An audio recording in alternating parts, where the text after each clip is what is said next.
Comigo aqui no estúdio, Dani Estevam, você que está acompanhando a gente pelo YouTube da Nova Brasil FM Brasília, já está vendo aqui também a Dani Estevam desde cedo com a gente, já trocou muita figurinha.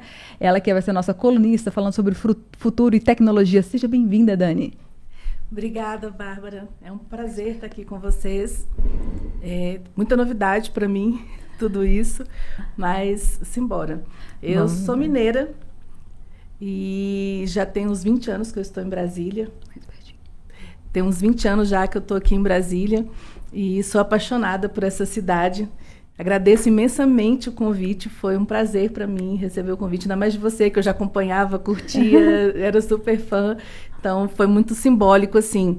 E a temática, para mim, tem tudo a ver também, né? Então, quando veio o convite, sempre tem aquela coisa que o pessoal fala, né? Ai, mamãe, tô na Globo, né? Para mim, mamãe, tô na rádio. Porque mineiro é isso, né? Café, pão de queijo, toda casa que você for de mineiro sempre vai ter o rádio ligado o dia inteiro. A minha mãe, até hoje, ela dorme ouvindo rádio. Então, isso é muito simbólico. Então, tem uma memória afetiva muito bacana para mim. Além de toda a tecnologia e inovação envolvida numa estrutura como essa, né? Então, para mim, é um prazer estar aqui. Muito obrigada pelo convite. E acho legal, a gente vai desmistificar algumas coisas sobre tecnologia, né? Quando a gente fala sobre tecnologia, a gente fala muito sobre alguma coisa high-tech, carro voador, sei lá, um computador super, hiper, mega potente. Mas a tecnologia está no nosso dia a dia, né? Eu acho muito legal. A pessoa fala assim, daqui a pouco a tecnologia vai estar imbuída no nosso corpo, a gente vai ter um corpo cibernético, alguma coisa parecida. Eu falei, gente, aí tem sempre aquele pessoal que fala, o óculos é uma tecnologia, você já usa tecnologia. Então a gente vai desmistificar também essa questão que é só uma coisa ultra mega diferente, high-tech, lá do Vale do Silício. Não, a tecnologia está no nosso dia a dia, Dani. Muito, total. A tecnologia, ela eu costumo brincar, né? Quando a gente fala de inovação, por exemplo, né? Ela é capaz de gerar vantagem competitiva a médio, curto, longo prazo, coloca países em desenvolvimento. Tem sim esse viés quando a gente fala principalmente de inovação. Mas se você pensar a tecnologia, ela está no nosso dia a dia, da hora que a gente acorda até a hora que a gente vai deitar, inclusive enquanto a gente está dormindo, se a gente for pensar no cobertor que a gente usa, no tipo de colchão, às vezes numa tecnologia para dormir, numa medicação. Então, tudo isso, né, a roupa que a gente usa, então tudo isso é tecnologia, né? A escrita em algum momento foi uma nova tecnologia. E você está no CDT hoje, da Universidade de Brasília, nessa parte de inovação, né? Na coordenação de inovação, que é para mostrar isso, né? Que assim, essa tecnologia está em tudo. Sim, eu sou coordenadora de governança e articulação do ecossistema de inovação. Então, o CDT ele tem esse papel, principalmente, a gente tem a multi-incubadora, que a gente tem uma incubadora de base social, uma incubadora de base tecnológica, que é exatamente para apoiar esses negócios, vindos ou não da universidade. Então, tem esse papel muito, muito importante na construção, até mesmo porque a universidade é uma das hélices, quando a gente fala de inovação, do ecossistema de inovação, é uma delas. Com certeza. E Brasília tem tudo a ver, né, com inovação. A gente já foi construído no espírito inovador. Eu adoro essa parte, porque para mim é isso, assim, eu brinco, inclusive, quando a gente está nos eventos, né, quando a gente está conversando, eu falo assim, gente, a gente tem que resgatar o DNA de Brasília, né, porque Brasília, ela vem dessa, lógico que foi muito trabalho árduo, tem uma forte conexão de articulação política, tem muita coisa por trás, é muito mais complexo, mas foi um sonho visionário, né? Imagina, você olhar para um cerrado, você vê um descampado, um monte de terra e, de repente, a gente se tornar uma das cidades mais estudadas, referências em arquitetura. Então, a gente tem aqui uma logística geográfica, uma composição e uma estrutura de DNA que é inovação pura. É muito legal você falar isso. A gente teve... Na segunda-feira, foi o Dia Mundial do Turismo, a gente esteve conversando com a Carol Sucupira, e ela recebe muitos estrangeiros que vêm para Brasília por esse caráter inovador. E aí querem conhecer, faz um tour assim, mostrando como foi a criação de uma cidade do zero, uma cidade planejada, uma cidade com ideal e que tinha esse caráter inovador. Assim. A gente recebe muitos turistas estrangeiros, às vezes a gente que é da casa não dá valor para esse nosso espírito que a gente tem que resgatar e incentivar, principalmente.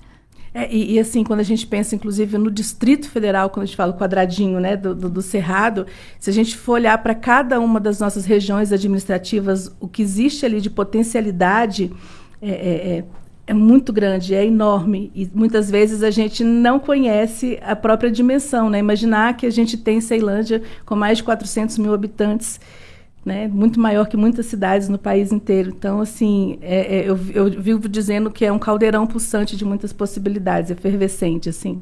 E o interessante também é que a gente está abarcando todo mundo, né? Eu sou uma mulher nessa área de tecnologia, eu participo de alguns circuitos também, eu sou muito ligada em novas tecnologias, sou uma fã dessa área, e é difícil a gente ver mulheres. E você tem incentivado, é até bom falar para outras mulheres que estão interessadas em entrar nessa área, estão buscando recolocação, estão querendo se atualizar, que tem várias iniciativas para trazer mais mulheres para essa área de tecnologia e inovação. Você mesmo faz parte do PyLadies, de outros hackathons. Conta para a gente também essas iniciativas que você faz parte e que são abertas para todo mundo. É importante também citar isso, porque o que acontece? Uma outra hélice da inovação que a gente pode falar é a sociedade civil, né? Então, a sociedade civil, principalmente organizada, ela é um meio também que contribui para essa transformação. Eu faço parte das PyLadies, que é um coletivo de mulheres. A linguagem principal que a gente usa é Python. A gente vem desde 2018 organizando alguns eventos, e tem se tornado, inclusive, uma referência na cidade nesse sentido.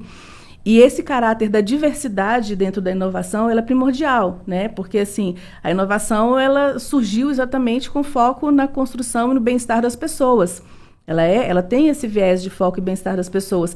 E se a gente não tem um ecossistema, se a gente não tem empresas, organizações diversas, eu não vou conseguir trazer soluções com esse olhar de diversidade. Então, assim, a gente ainda tem números muito baixos de mulheres, principalmente se a gente for pensar nos cursos de exatas, nas engenharias. Entram poucas mulheres e se você pensar na chegada dessas mulheres até a graduação, é menor ainda. Então, existem esforços e coletivos e grupos e políticas públicas de incentivo justamente para que a gente possa, e não é só uma questão ideológica, é uma questão, muitas vezes, inclusive, de mercado mesmo. A gente tem dados que comprovam que organizações que têm mais mulheres em liderança, elas têm mais lucratividade, elas aumentam as vendas, elas retornam com maiores números de investimento para essas organizações. Então, existem vantagens que são pontuais e fatos. Não é uma questão só de achar que é mais importante trazer mulher, não. Não é só essa questão de cotas, essa questão também de mulheres, de questão de negros, de LGBTQIA+, todas essas questões aumentam realmente o faturamento dessas empresas, aumentam a criatividade, a inovação, porque uma das coisas que eu mais acho interessante isso, eu estava até conversando com o pessoal do Jogo de Cena, né, que vai ter, inclusive hoje fica o aviso, o Jogo de Cena, que é uma das principais atividades culturais de Brasília, está de volta depois de 5 anos fora da capital. A partir de hoje, das 6 horas da tarde, já tem um lançamento de um livro gratuito, um livro que vai ser distribuído lá em frente ao Teatro da Caixa, aqui no Setor Bancário Sul, e a partir das 8 horas da noite começam as apresentações, são 7 apresentações diferentes, e é isso, eles estavam falando que como eles trazem o melhor, é uma pílulazinha de vários grupos. Hoje, por exemplo, vai ter desde o Pedro Sangion, que vai estar com a gente amanhã no estúdio, que é um dos criadores do Gurulino, até o pessoal de Sapateado. Quando você junta todas essas pessoas de diferentes artes, eles têm uma capacidade maior de criação, de inovação. E o ingresso está R$30, vai fazer até o jabá para os meninos também, ó, R$30 a inteira, R$15 a meia, ainda tem ingresso lá no Teatro da Caixa, hoje à noite.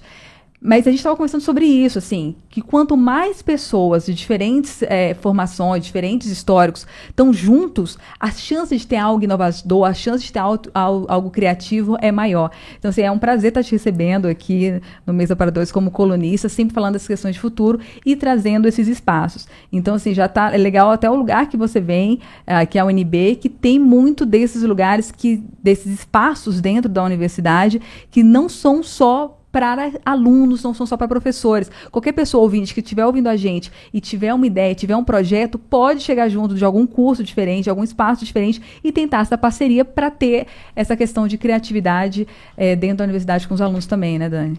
Sim, e é isso, né? A universidade, ela né, a gente está ali como geração de pesquisa, de ciência, mas é em prol da comunidade, né? E a gente tem esses espaços de entrada, próprio CDT, a gente tem agora, vai lançar de novo o nosso hotel de projetos, que são pessoas em fase de ideação. Nós fazemos parcerias com várias instituições também, através de outros programas de mentoria, como o Co-Creation, o Ideias, e através desses programas também viabilizando o início desse pensar em tecnologia, né? E você falou algo que para mim é fundamental, essa transversalidade. Porque a gente esse evento mesmo que eu falei que a gente organiza das PyLadies, que é o Jungle Girls, que é o DG, A gente é um evento que é um dia inteiro de programação para mulheres que nunca programaram na vida. Só que a gente faz um pré-DG, um pós-DG, a gente traz palestras com outras mulheres.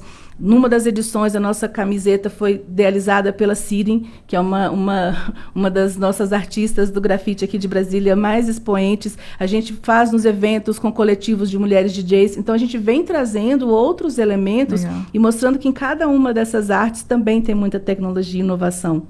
Eu tenho, inclusive, da PyLadies, no meu outro notebook, eu tenho um adesivo lá da Siren, que eu fui no encontro da PyLadies também, que era exatamente um desses encontros para reunir mulheres que não sabem nada de programação, nada de tecnologia. Gente, você não precisa saber nada, você não precisa nem que é um código, você não precisa saber absolutamente nada, você já sai de lá realmente inteirado. Eu fui num desses eventos e peguei meu adesivinho lá, comprei meu adesivinho da Siren, tá no meu outro notebook.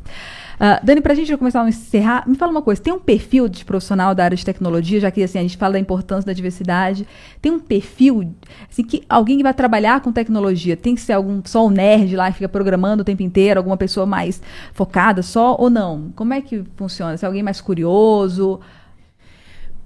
Bárbara, eu vou te dizer assim, o que existe, se eu for te falar como uma mentora de carreiras, que eu faço mentoria de carreira, lógico que eu vou ter lá, né, experiências, uma trajetória, eu vou ter algumas skills, tanto técnicas quanto comportamentais que são exigidas, mas eu acho que o mais importante, inclusive nessa nossa construção e numa provocação, inclusive, que eu quero fazer, é exatamente que a gente comece a romper algumas bolhas. Sabe? Que a gente comece a pensar que assim, o que eu preciso? Eu preciso de pessoas que reflitam, eu preciso de pessoas que gostem de solucionar problemas, eu preciso de pessoas, inclusive, que estejam dispostas com a mente aberta, né? Porque para que eu possa construir algo que extrapole o convencional, para que eu possa resolver problemas. Você estava falando aqui agora, né? A colunista anterior, vocês estavam falando da questão do aleitamento materno, né, da importância do banco de leite. O banco de leite, lá na década de 90, 80, 90, quando ele surgiu, ele foi endereçado para resolver um problema, né, e ele teve um impacto muito grande na redução da mortalidade infantil, justamente por causa dessa metodologia. Então, foi uma inovação num processo. Então, toda essa construção ela precisa de uma mente que esteja pensando problemas e buscando a solução, mas sempre com o humano no centro dessa discussão, né? Então, eu acho que a gente tem que começar a humanizar. Então, se eu pudesse dizer assim, um perfil fundamental é alguém que gosta de resolver problema, alguém que pense no humano como centro dessas construções, porque, assim, o céu é o limite. Né? A gente não tem limite para a tecnologia, o que pode ser criado, inventado, mas a gente sempre tem que trazer isso para o olhar do humano, assim. Maravilha, gente. Ó, vocês vão ter sempre a Dani aqui comigo, toda quarta-feira. Então, se você gosta de ficar sabendo das discussões dessa questão de tecnologia, não só de gadgets, do que está surgindo de parafernália, de tecnologia, mas também dessa questão do humano, de como entrar nesse mercado, que ela é consultora de carreira. Toda essa questão é só acompanhar a gente toda quarta-feira aqui. Dani, muito obrigada, seja muito bem-vinda. Obrigada, Fabi. Um prazer estar aqui com vocês.